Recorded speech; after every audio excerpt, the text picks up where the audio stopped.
আজকে একটু বেরিয়েছি বাইরে, এই যে সাথে বেরিয়েছে এই যে এরা খেপা লোক সবাই এখানে, বড় বড় খেপা, ছোট ছোট খেপা, সবাই খেপা। যাই হোক, আব্দুল রেখেছে আজকে রোজা, আর বেরিয়েছি একটু ফল একটু চপটপ নিতে।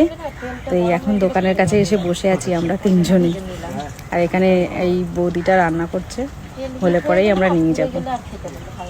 দেখো এখানে যে আলুর চপ রেখেছে,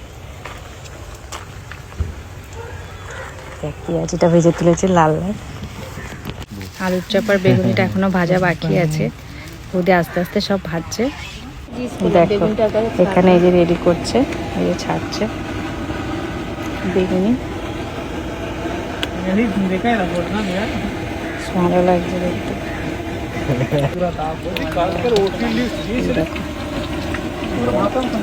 দারুণ লাগছে।